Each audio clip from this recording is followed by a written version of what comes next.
Whoa.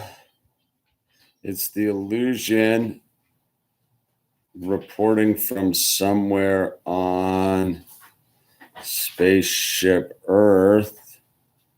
Hold on.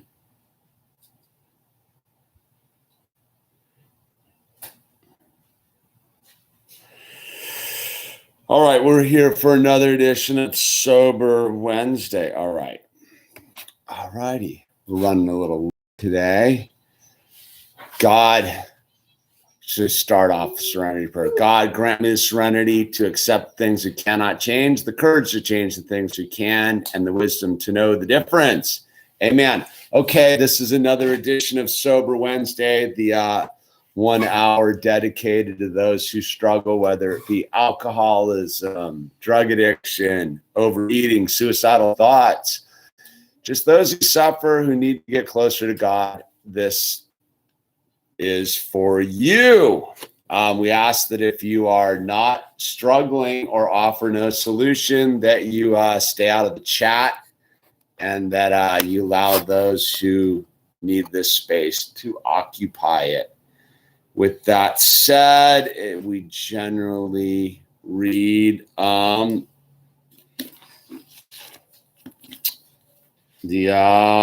it works from the big book Alcoholics Anonymous. Though this is not an AA meeting or affiliated in any way, we do use the 12 steps, the simple 12 steps, as a program of recovery. So here we go. Chapter. Let me get a little juiced up on some coffee here. All right.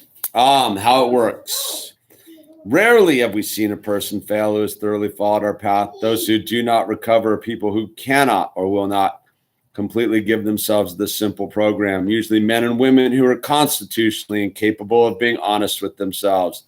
There are such unfortunates. They are not at fault. They seem to have been born that way. They are naturally incapable of grasping and developing a manner of living which demands rigorous honesty. Their chances are less than average. There are those too who suffer from grave emotional and mental disorders, but many of them do recover if they have the capacity to be honest. Our stories disclose in a general way what we used to be like, what happened, and what we're like now. If you've decided you want what we have and are willing to go to any length to get it, then you're ready to take certain steps. And some of these we balked. We thought we could find an easier, softer way. But we could not. With all the earnestness at our command, we beg of you to be fearless and thorough from the very first start.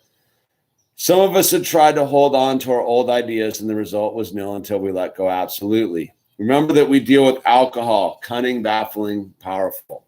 Without help, it is too much for us. But there is one who has all power. That one is God. May you find him now. Half measured availed us nothing. We stood at the turning point. We asked his protection and care with complete abandon. Here are the steps we took, which are suggested as a program of recovery. One, we admitted we were powerless over alcohol, that our lives had become unmanageable. Two, came to believe that a power greater than ourselves could restore us to sanity. Three, made a decision to turn our will and our lives over to the care of God as we understood him. Four, made a searching and fearless moral inventory of ourselves and admitted to God, to ourselves, and to another human being the exact nature of our wrong. 6, we're entirely ready to have God remove all these defects of character. 7, humbly asked him to remove our shortcomings. 8, made a list of all persons we had harmed and became willing to make amends to them all. 9, made direct amends to such people wherever possible, except when to do so would injure them or others. 10, continued to take personal inventory, and when we were wrong, promptly admitted it. 11, sought through prayer and meditation to improve our conscious contact with God as we understood him, praying only for the knowledge for his will for us and the power to carry that out. 12, having awakening as a result of these steps, we try to carry this message in all of our affairs. Many of us exclaimed, "What an order! I can't go through with it." Do not be discouraged. No one among us has been able to maintain anything like a perfect adherence to these principles. We are not saints. The point is that we are willing to grow along spiritual lines. The principles we have set down are guides to progress. We claim spiritual progress rather than spiritual perfection. Our description of the alcoholic, the chapter to the agnostic, and our personal adventures before and after make clear 3 pertinent ideas. A, that we're alcoholic and could not manage our own lives. B, that probably no human power could have relieved our alcoholism. C, that God could and would if he were sought. Hey, man, there's how it works. The 12 simple steps, man. All right. What's going on?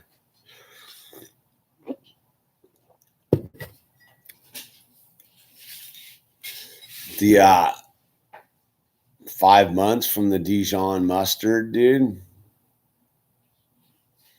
God is close for Ryan. All right.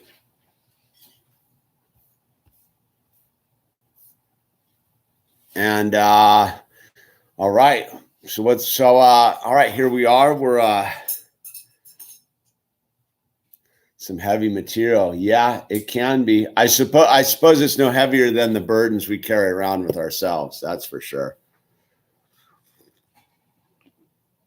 So let's do a little roll call. Let's see where everyone's at. Let me just throw it your direction to see where we're going on this thing.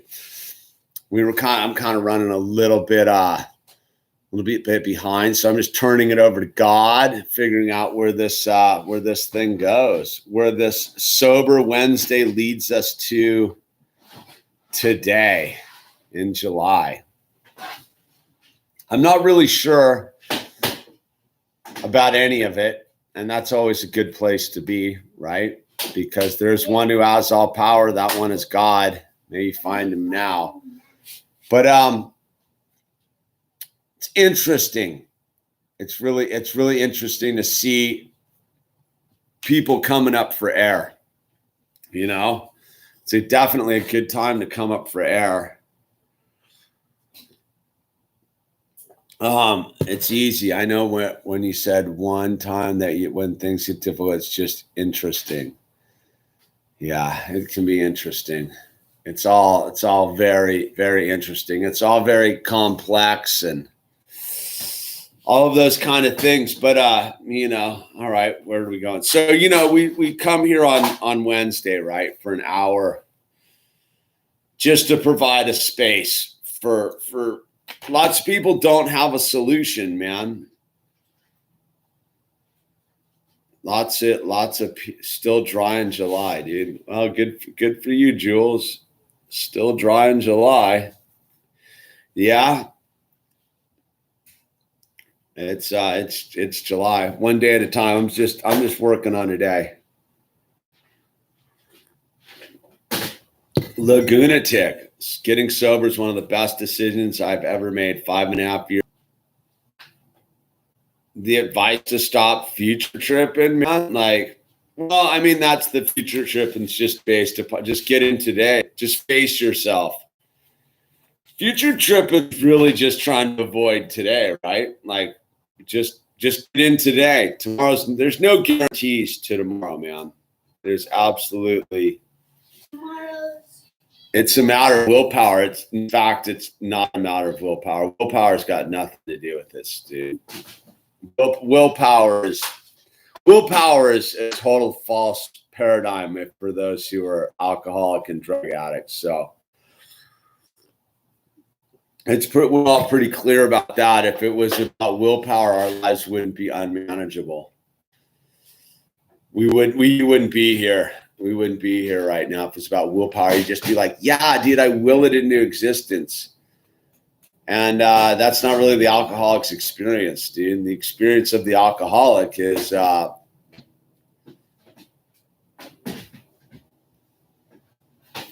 he needs some sort of motivation. There's no future, only right now. Yeah, pretty much.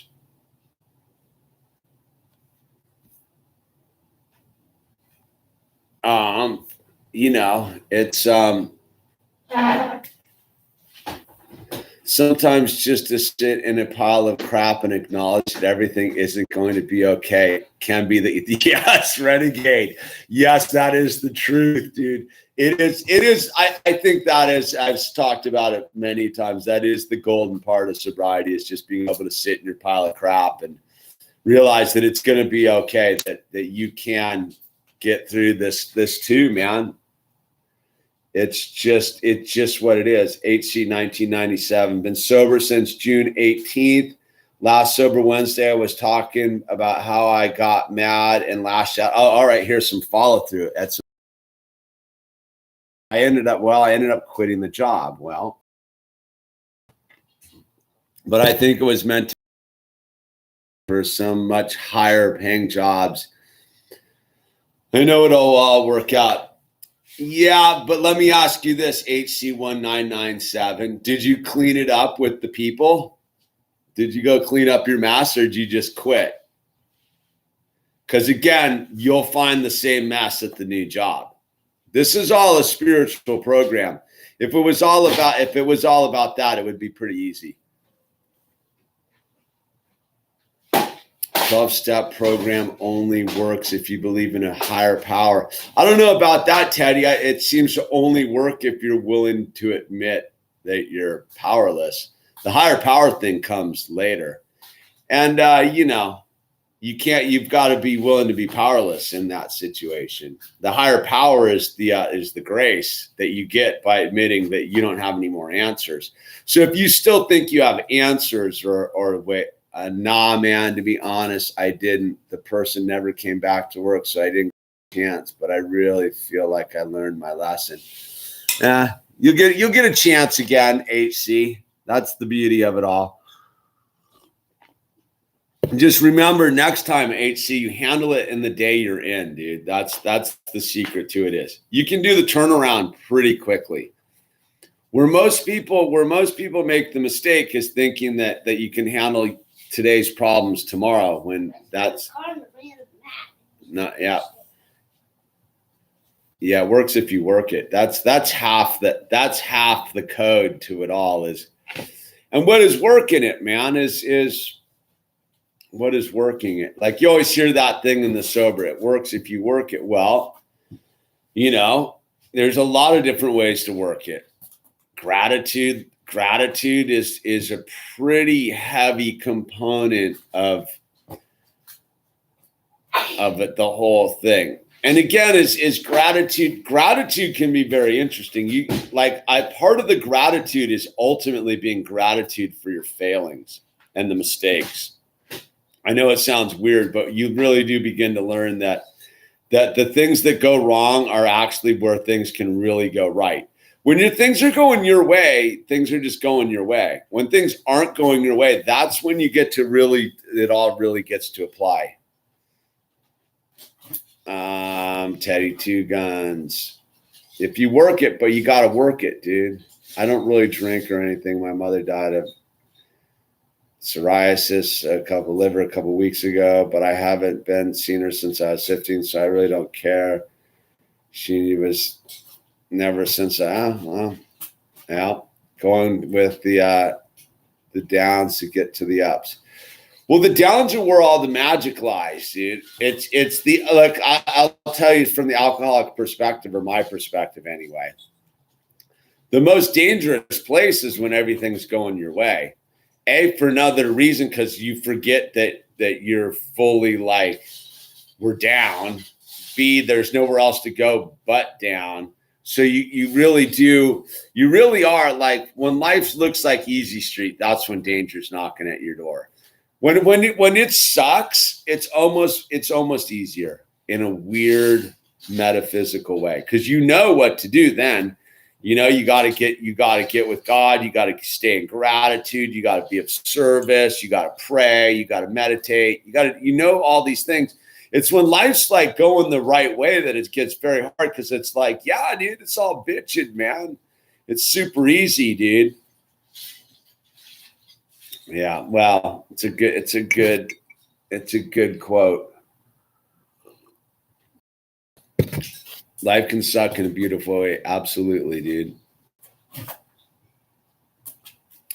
You're definitely noticing more clarity and thought and energy. Yeah, well, that's the beauty of when your mind isn't clouded by the artificial, right? Like, that's the thing that you think about it, really, dude. Feet in the soil helps too. Yeah, it sure does, man. But that's the thing is like, why are you going to put your feet in the soil if you're hammered? It's the things like when you realize that you don't have, like, none of the other stuff's going to work, man. Right? When you realize that the alcohol is not going to work, the drugs aren't going to work, the Oreo cookies aren't going to work, one more bad relationship's going to work, one more late night stand's not going to work, one more coyote person in your bed's not going to work, one more isn't going to work, then what are you left with? And the irony of the whole thing is you're left with endless solutions, like more solutions than you would even know. Like when I was an alcoholic, right? When I was drinking, like pretty much my solution was two things: drugs and alcohol. There was no other solutions. Now, without drugs and alcohol as a solution, I have infinitely more solutions at my disposal. I can go for a walk. I can pray. I can pick up the phone. I can be of service. I can go stick my feet in the soil. I can do all sorts of things now that will get me to the solution. And when I was actively being caught in the monoculture of drugs and alcohol, there weren't a lot of solutions to me. In fact, everything was a problem, and all I had was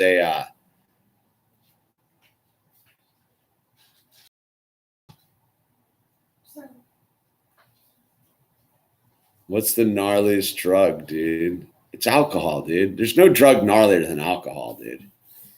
Let's be clear. You can get all spun out on whatever you want, but at the end of the day, the gnarliest drug there is alcohol, without a doubt. It is the gnarliest. Like you can eat a bunch of acid and still go pretty much function, dude. Like I used to do all that kind of stuff, way into all that. You can be a functional junkie, no problem, dude. You can take pills, and alcohol straight incapacitates your body, dude. So I'm like one of those. Like I don't think you need to get any gnarlier than like what's the gnarliest drug? Just go a bunch of whiskey and get back to me, dude. You know, I don't think it needs to get any gnarlier than that, dude. It's if you really look at it, that the whole thing is it's worldwide. It's everywhere. It's the one. It's the gnarliest. You can go right down to your local bodega and it's right there too. It's at the gas station, dude. So I don't know if and it's the gnarliest of the gnarly. It kills more people than all the other ones, dude. Like, yeah, overdose deaths are high and stuff, but alcohol ravages society, dude. Ravages society. And you can attribute a lot of stuff that never gets rolled into the alcohol death thing as just people with hangovers, people making stupid decisions that trickle down the chain of command, right? Like how many, like you wonder, like how many bad decisions, let's say in a theater of war, right? Let's say how many people died in Vietnam because the general or the captain or the whoever, the colonel was drunk and just handed out some bad decision that went down the chain of command, or how many dudes in the Pentagon are just getting pickled and just being like, nah, go do that over there. Ah! You know what I mean? Like, I think when you look at like alcohol, I don't know if there's a gnarlier drug out there, dude. I really don't. From my own personal experience, nothing's gnarlier than alcohol, man. I've done them all, dude. And alcohol is the one alcohol's the one, man, that really jacks up your scene.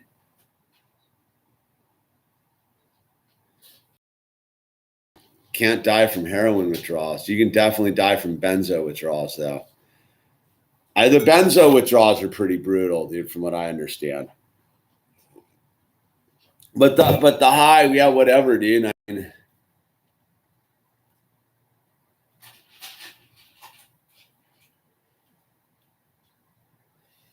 You know, so I don't know, man. I think really when you get down to it, like it's a personal thing. Does it need to be any gnarlier than it is? It's that thing, right? Like how low do you need to go?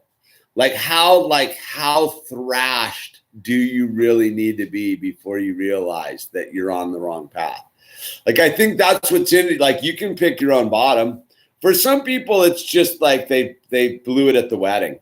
Like, oh my God, dude. Like I went to the wedding, I made an ass of myself.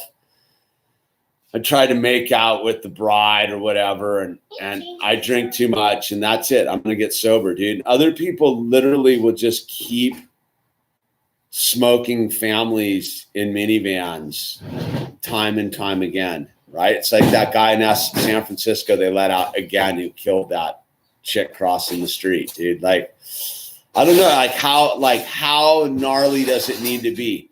Like that, it's that weird thing, right? When you really think about it, like, yeah, I have all sorts of grim alcohol like experiences and just never thought I was going to pull it off again and blah, blah, blah. But then again, my bottom really wasn't that. It was more like just misery versus like actual like failure, dude. You know, I don't know, dude. I remember when you were buying your truck, dude. There you go. King Scooby, dude. The elevator goes all the way down. It's your choice when to get off. That's true. Well, that's the interesting thing, Lagunatic, is that's what I mean is alcohol is so gnarly and so easy to like build a world around. Like you can go literally, you can like, all right. So if I look at myself, the alcohol, right? Like the alcohol is so brutal, you can actually like totally pickle yourself ridiculous and stay totally out of trouble. You can like isolate in a little world of pickling versus like, yeah, like other things require all sorts of logistics. Like I literally found a way to like super pickle myself and stay out of trouble too. Yes. It wasn't until like dumb luck intervened or God's divine intervention. I'm lucky I'm still not up on the mountain just drinking myself ridiculous, dude. Don't drink.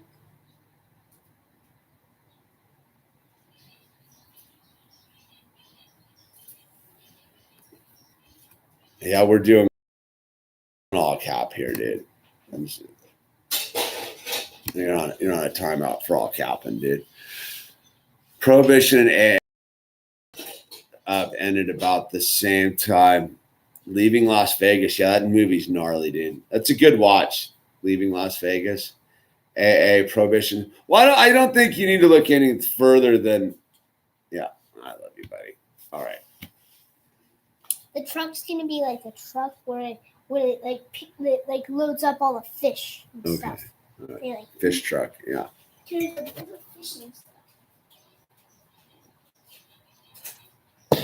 Cool truck, it right? pretended it didn't happen. Roman, don't trip. Feels great to be rational. Well, that's the interesting thing. I mean, without your drugs and alcohol, without a program, I don't know if you're that rational either, dude. Like you can do some probably some of the most irrational stuff I've ever done is stone cold sober. It's pretty easy to get irrational sober. Is firing on all cylinders, dude, without some sort of like compass.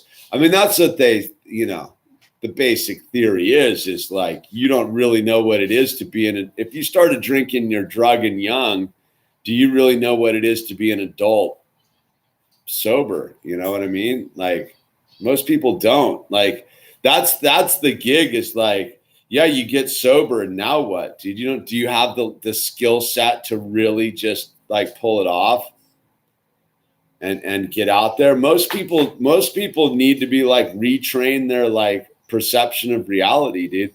Like I always tell the story, dude. Being crazy sober. Yeah, but that's the thing, that you're not sober if you're crazy. Like I don't think that people truly get that sobriety's got nothing to do with drugs and alcohol. That's like being like detoxing, getting clean. Sobriety has to do with your relationship with yourself and God and the world around you. Like I know all sorts of people that are stone cold sober, but they're the most unsober people you'll ever meet, dude. They're like they're bad vibing, they're grumpy, their lives have not progressed. Like sobriety to me is much deeper than I just stopped drinking. Like it's super clear. Like again, like if you just go to the basic how it works text, dude, like there's only half a step is dedicated to alcohol. Only half a step. So that's 11 and a half steps of getting sober have nothing to do with alcohol, dude. Because again, where most people short circuit themselves is thinking that you just put the booze down and you just go about your business. That's sort of not really what sobriety is, dude. Because again, it's a spiritual program, dude. It's about definitely realizing there was one who has all power. That one is God. May you find him now. So again, is can you do that on your own? Maybe. I don't know. It seems highly improbable. As a dude who's like a hermit by nature, I don't stay sober on my own. Like absolutely 100%. It's a team sport, dude. You know? So it's yeah, there ain't no perfection. That's right, Brian. It's not just not using. Gotta change your whole lifestyle, perception. So yeah, exactly, dude. Well, that's it, Matt. Is like that's the rub, dude. Is if you don't change, if you don't go in and do a bunch of work, like keep on working it, right? Like what is the keep on working it? Like what does that mean, dude? It's the constant readjusting your program of how you interact with the world around you. Like, yeah, in the beginning, dude, there's a lot of like yelling at cashiers or people on the phone that work for the bank, like and then you over time you begin to adjust that program so you no longer need to yell at anybody about anything. You take full responsibility. And even when you do yell at somebody, you're like, all right, I got to circle back immediately. I can't tell you how many phone calls or people like dealing with banks and credit cards and, just all this kind of stuff. How many times, and it's even recent, like not recent, like in the last year, like called up the credit card company about something, been a full dick about it. And then at some point in that interaction was like, I need to apologize to this other human being on the other end of the phone.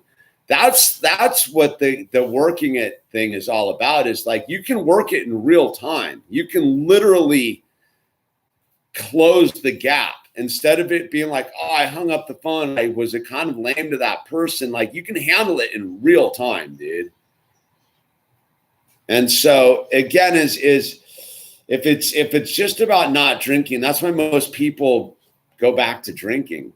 I'll tell you what, like I've said it before and I'll say it again and I'll keep saying it.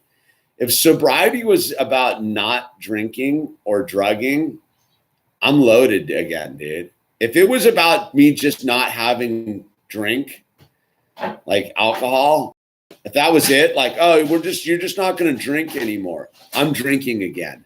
The only reason that sobriety has stuck is the psychic change, right?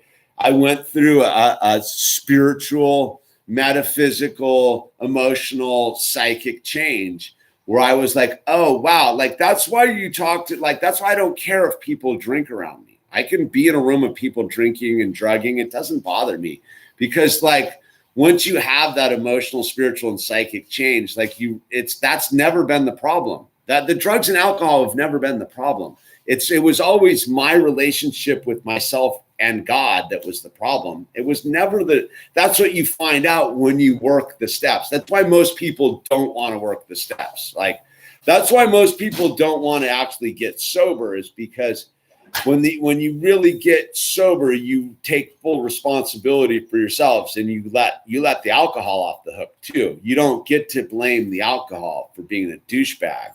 You don't get to blame you don't get to blame anybody anymore. It's you get to hold the steaming pile of your life, and then you get to go before God and be like, all right, God, can you relieve me in this burden? And God's like, as long as you'll be willing to be upfront about your steaming pile of life and do it be in front of me and another human being, like, we're good to go, dude. And that's really what the sobriety is about, is letting alcohol off the hook too, dude, and being like, all right, it was never the alcohol that had the hold on me. It was my pain and suffering of my self-immolation. Like, I don't even know if I pronounced that right, but you get what I'm saying is yeah, it's honesty, man. It's a program of thorough honesty and realizing that the only one you've been lying to is yourself, dude. And what's happening, Carooster? Sober Wednesday, and I'm getting into with psychic. Devil bugs. How do you recommend finding your frequency? I'm getting into it with psychic. I don't know what psychic means, dude. To battle the body with the mind is the greatest challenge of humanity. To battle the body with the mind. But the mind is always stronger than the body. It's about not even battling anymore. Like, I would even go 4KK is, it's not even about, there's no battle anymore. That's the gig. There is no, I don't battle it, dude. There's no battle going on. God, like the bondage of it all has been relieved. I don't wake up and trip like about it. Like, I'm not like, yeah, I battle other things because I'm learning other lessons in life, but like, I haven't battled the concept of drinking or smoking or snorting or whatevering for a decade, dude. And because God relieved me of that, because I went and did the work and had the psychic change. There's no battle going on anymore. It's the constant realizing that anything that I'm battling there's a problem there. It's a shadow, and I need to make peace with it. I need to figure out why it is that I think the cashier, the government, the whatever, like anything that I think I need to battle, I need to ask myself, why do I need to battle that? Because again, is it super clear about the whole thing? We admitted we were powerless and that our lives had become unmanageable. The battle, any kind of battle, is unmanageability, dude. The only reason I would ever need to battle anything is unmanageability. I'm not managing my life, dude. And I can't manage my life. So that means that if I'm battling something, it's because I haven't made contact with God. I'm not in God's space. And I can tell you, anytime that I'm in disease, discomfort, battling, and the thing, it's probably because I didn't pray that day. That's usually where it starts. I didn't get up and give my grace to God that day. And that's where it is. And I'm super slack about that lately, dude. So I find that it's more prone to conflict, dude. And that's the thing is anytime, even when battling Owl, even when he's out of line, like it's all I've handled it. I've handled the same thing with Poise and Grace. And I've also had the same thing happen where I'm battling him. And why am I battling him? Because I'm not in God's grace, because God doesn't need to battle, because God loves me, right? God forgave me. God gave me a second chance at this whole thing. God didn't battle me, dude. I was battling God, dude. I was trying to punch God as hard as I could in the nose to see if he would bark. And God's like, I'm not battling you back, dude. I forgive you, dude. Like, dude, come on, right? You're forgiving me, dude. Just talk about disarming me. Jeez, really? And so, yeah, God fights for you, dude. So let God do the battling, dude. God would be like, we don't even need to battle any of this stuff, dude. It's that thing of, again, is because right, it's this thing where Step 10 talks about it. Continue to take personal inventory. When we were wrong, promptly admitted it. Like, that's the key to it all, too. Won't continue to take personal inventory. And when we were wrong, promptly admitted it. 9 out of 10 times, I'm 100% wrong. And even that 1 out of 10 times, I can definitely find a different solution than me justifying being in conflict with it. Whether it's you know what I'm saying is there's just no reason to be in conflict in this human form except me discovering another reason why I'm in discomfort with myself.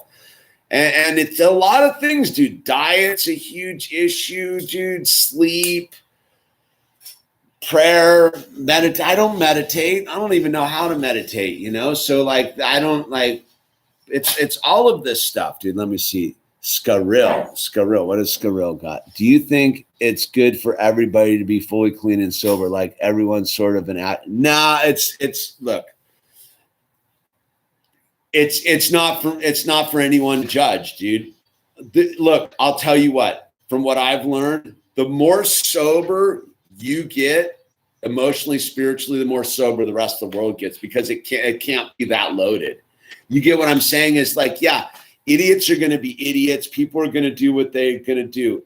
But none of this happens because this isn't part of the dysfunction that we're all trying to learn our way through. Ultimately, like, so when you say the question, does everybody, do you think it's good for everybody to be fully clean and sober? Well, what is that, dude? Like everybody fully, I know all sorts of people that can go have a beer and enjoy it, dude. Like I know those people, dude. It's like rad. So does that mean that they're fully clean and sober? I don't know, man. I don't know. I think that the reason that anyone needs to get like loaded is because this planet is uncomfortable. We live in this duality, this polarized reality. This is a failure, dude. And when you really understand that, you're like, all right, dude, like I'm just manifesting it too, dude. So, all right, let's see, Matt. I ended up becoming a drug alcohol counselor for many years, and substances was never the battle or problem, always the other stuff, exactly like you're saying. Spot on, bro, for real. Yeah, right on. So you know. Daddy, yeah. I can't just pizza. Okay, let me get that off for you. There you go. Boom, boom.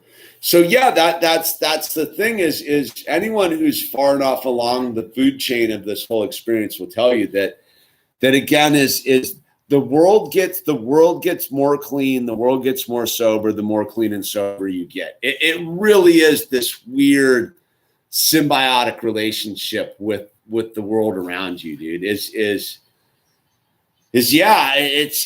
It's subtle, dude. And sometimes and that's the beauty of time, right? Like that is the beauty of time, right? Like I don't really. So why do you want to get sober with a bunch of people, right? Why do you want to get sober in a room full of other people or a group of other people? So that you can see your own progress. The best way to see your own progress is through the eyes of other people, dude, right? What through their failure or your success, right? There's nothing to guide you that you're on the right path than getting sober with some people and watching them leave and fall out and get loaded and destroy their lives again and come crawling back and be like, that sucked. And you're like, well, I stayed sober. Like now I get to see it. Like I'll tell you what, and this is like a sort of a cliched thing.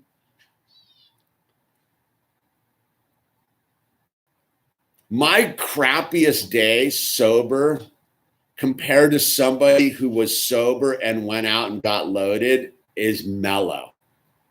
Because I didn't get loaded. Like I've had some bad, we know, I've had some bad days in sobriety, dude.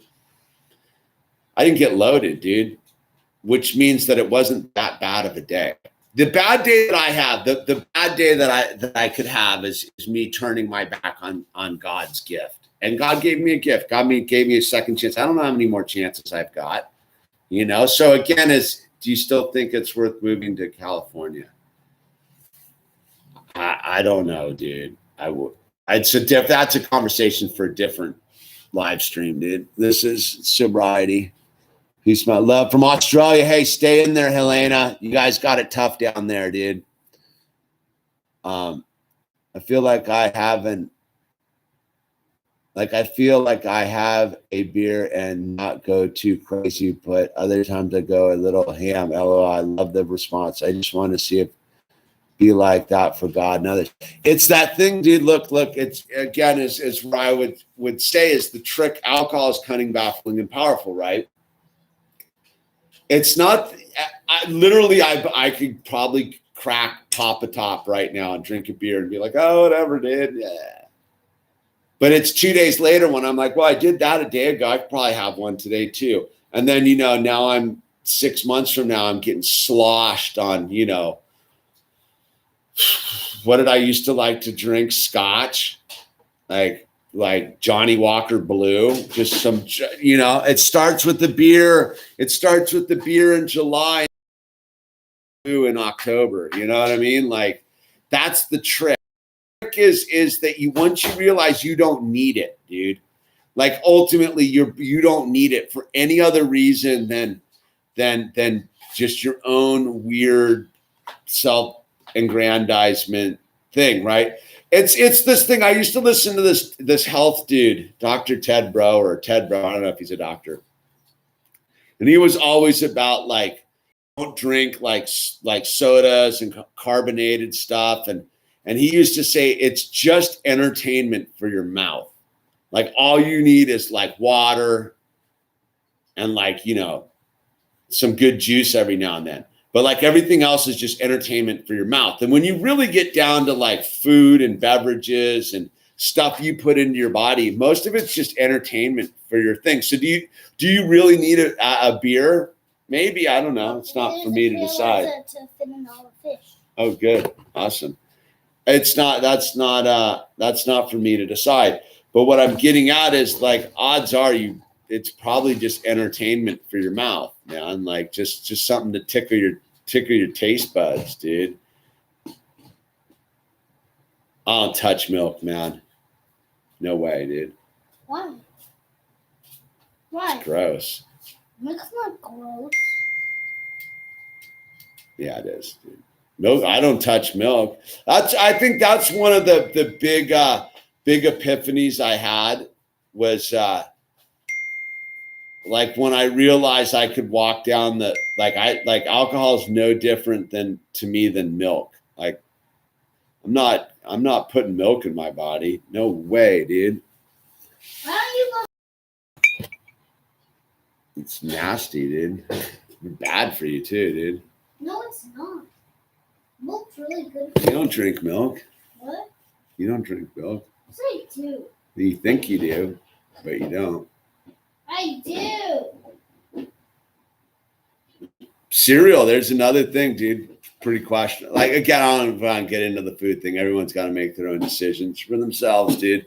The food thing's pretty obvious too, man. Like when you really get down to it. But that's so many steps away from just not sticking a gram of Coke in your head or like, yeah. Oh, I do owe you one here. Wait, hold on. I want chocolate. I don't know, whenever you get here.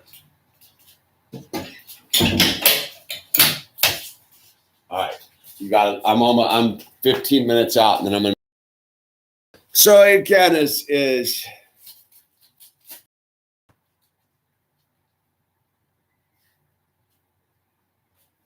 cereal is gross.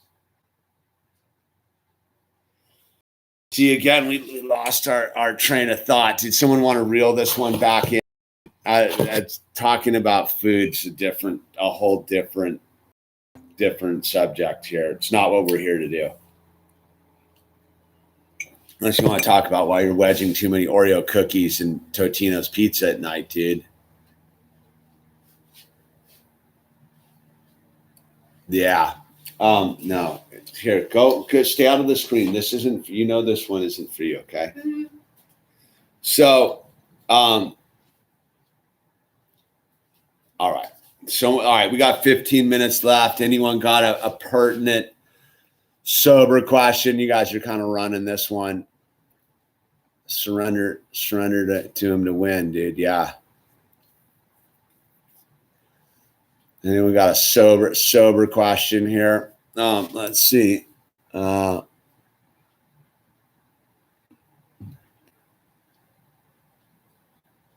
just got to ask yourself, why are you using or drinking? It helps you achieve something you believe you can't otherwise. That's probably the problem. Yeah, well, it's all right. Isn't that the whole thing? It's all decoying, thinking that you need to. I remember like when I went with my buddy to that fish show. He was newly sober. I guess I was 5 or 6 years sober. We went down to the Forum, down to fish, and we were sitting there. And everybody around us was just busy, just drinking and smoking and just doing anything they could to add. And I remember me and my buddy were laughing. We're like, dude, it's so rad not to need to add anything. Like I'll tell you, one of the cool things about sobriety is not needing to add anything to the mix, just like being in the mix. You can still have the same trippy experiment. King Savage, what do you think, dude? What do you think, King Savage? Getting it. Yeah, but that's what the steps are all for, dude. It's all the benevolence, man.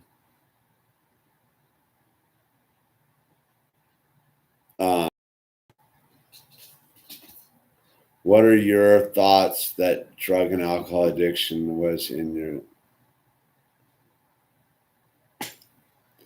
I don't know, man. Sure. Why not? I don't know, renegade cards. I don't get into it like that. Like that's my trip. I'm not looking for the reason why. I think yes, Renee. Suicide prevention line. If you're suicidal, having any dark thoughts, please call someone. Don't take your life, dude. Don't do it. There is help out there. 1-800-273-8255. National Suicide Prevention Lifeline. 1-800-273-8255. National Suicide Prevention Hotline, 1-800-273-8255. Thank you, Renee. And 8 months sober, Christian. 8 months sober. Husband says it feels like it's been 4 years. I bet he does.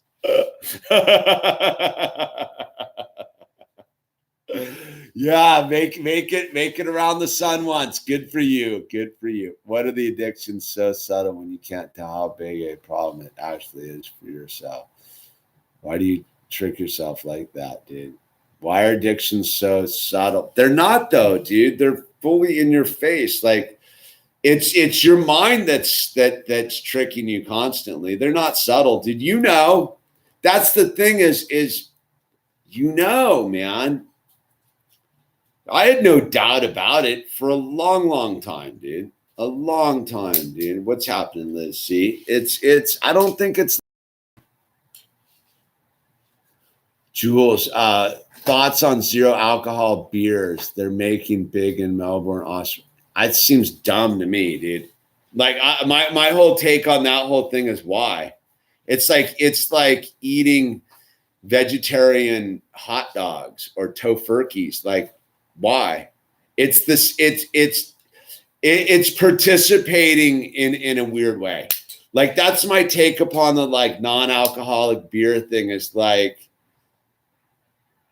why? Like it's like decaf coffee or vaping versus smoking. Ask yourself why.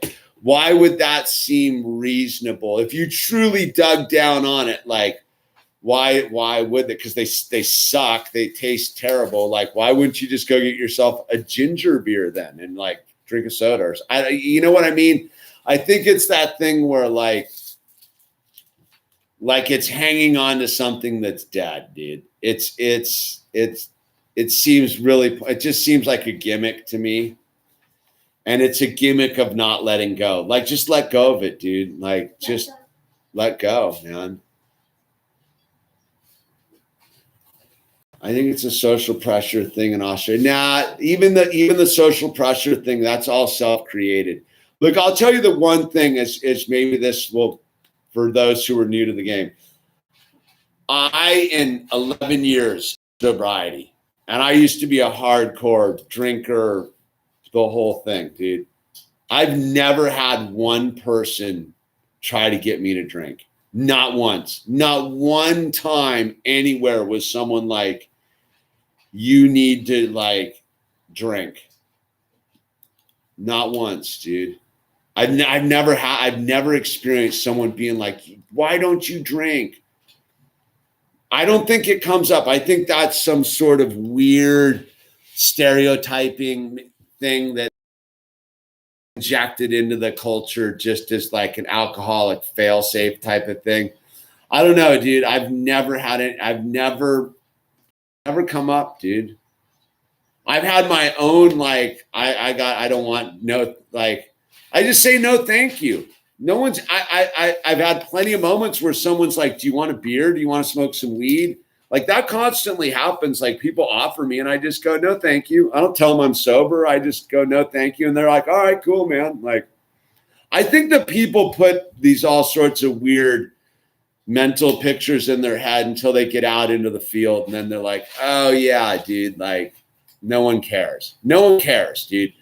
Like someone caring about whether you drink or not, I think is putting like a big like burden of people care. Like it's, people don't care that much, dude. And I think generally people is just like, good, more for me, dude. You know? I don't know. I just have never had bumped into the problem, dude. 51 days sober. Good for you, Brad P213.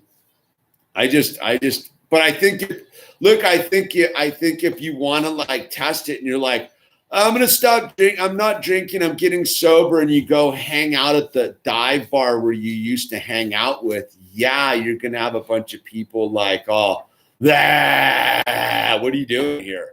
Like you got to ask yourself that, like, why are you there? Like if you're at some wedding, no one's bugging you, dude. I don't know, man. I just think that like, yeah, like I've been to all sorts of, I gotta tell you, dude, I spent 2 months down in Chile with those hardcore young Australians drinking and snorting blow the entire time. And they never once tried to get me to drink, never tried to trick me, never tried to like dupe me. They fully were super, like I have my mad respect to those dudes I rolled with, dude. They were super cool about them. They were Australians, dude. They didn't hassle me. They didn't once call me a seppo or a weak or lame or soft or not. There was never one disparaging comment from those dudes. Not once, dude. In fact, I can't think of anyone who's like, in fact, most people are just more power to you, dude. So it's not self-control, dude. Scarale. It has nothing to do with self-control. And the fact of the matter is I'm sober because I have no self-control. Like that's the rub. Like I'm powerless, dude. I'm powerless over out drugs and alcohol. I have zero self-control. Zero. That's why I'm sober. Like I understand that about me. I'm thoroughly honest with myself. I have zero control. Why? If I take a drink, I won't have enough, dude. What do they say? One drink's too many, 1,000's not enough. I know for a fact that if I went and drank right now, like I'm not drinking because I have self-control. It's the exact opposite. I have zero self-control. That's part of the honesty. That's part of the truth of step one of we admitted we were powerless over alcohol, that our lives had become unmanageable. There's no self-control in there, dude. I see more surrendered and trusting in God. It's not even trusting in God. It's just having, it's not even like a trust thing. Made a decision to turn my will and my life over to the care of God as we understood him. I made a decision to give my life to God, dude. And it's not about trusting either, dude. It's that, again, I get it, Scarell, you're on the other side of the thing. Like these are like, it's got nothing to do with the surrender thing 100%. Yeah. But trusting, it's not about trusting God either, dude. Because in the beginning, you're not trusting God. You're just like, straight, all right, man, like, let's see what happens, dude. You turn your will and your life over to the care of God because you realize everything you were doing up to that point was insanity, dude. You know? So, and then you get deeper into the thing. It's like, yeah, I have total trust in God's mastery of it all. Like, I totally get why I go take the wrong turn and all that kind of stuff, dude. There is no force. There is only choice. Maybe. There's only one choice, man, from what I can tell. There's only one choice, dude. I think, yes. If we categorize weed with coffee and food, think about it. Coffee is not being sober. Nah, dude. Yeah, you could make an argument for it. Like that's just slippery slope. Weed's a full drug, dude. You're not. You want my answer? Like, yeah, I think it's not sober, dude. It's a mind-altering psychoactive drug. Coffee, dude. Coffee's just some like mild. I'm right there with you, dude. Sugar's a gnarly drug too, man. So it's the thing. But no, if you want to ask me straight up, is smoking weed sober? No. Not at all. But that's your own personal relationship with what you want. Because there's no a human that you don't need. What? Do you have a human that you don't need with like a hat and like no like diving suit or anything? No. Maybe. Not right now. Now's not the time to ask me. I'm almost done here.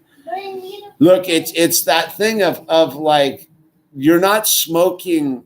I'm gonna be like as a pro dude who's a pro weed guy. The stuff you're smoking's not your grandfather's weed, dude. It's totally chemically altered. It's totally genetically engineered. And with that said, like, ask yourself, dude, if you got to ask that question, there you go, dude.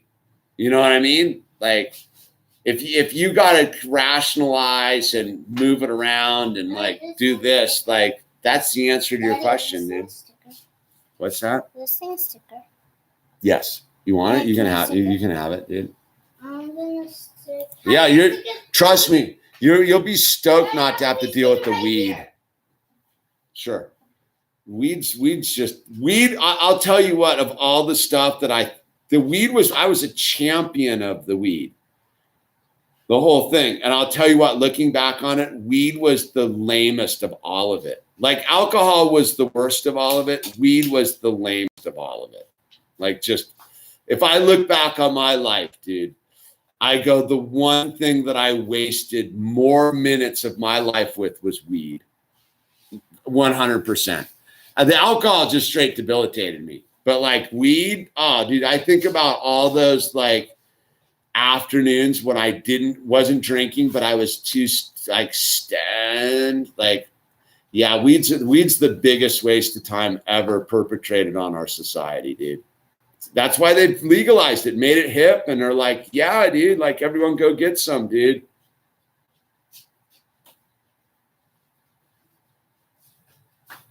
Anyway, dude, that's it. That's Sober Wednesday for you, dude. So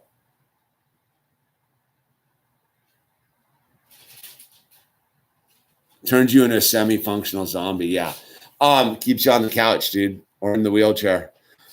So, on that, right on King Savage. Yeah, dude, you just got to figure out your own thing, dude. I got no problem with it either, dude. Like I said, I got my own problems, dude. You know what I mean? I'm just sharing my experience, strength, and hope. So with that said, look, if you're trying to get off alcohol, there's anywhere in the United States of America, you can call Central Office AA. Someone will be on the other end of the line to help you, guide you through on the 12-step process, get you to a meeting. Look, sobriety is a team sport. If you want to get sober, it's a team sport. It's not you sitting white knuckling in your apartment by yourself or staring at the sunset thinking you got it. It's really about finding some people and realizing that God communicates through other human beings, and there is grace in that. So with that said, AA, Central Office, anywhere USA, there's a number there. Call that. They'll get you help. And there's the suicide prevention line. Please don't kill yourself. Please dude. And there's nothing shameful about admitting you need help. And the final thing I got to say is really like, just reach out and call someone. The most selfish thing you can do is not ask someone for help. With that said, it's the Illusion signing off from a Sober Wednesday. God bless you. Stay strong and good luck out there.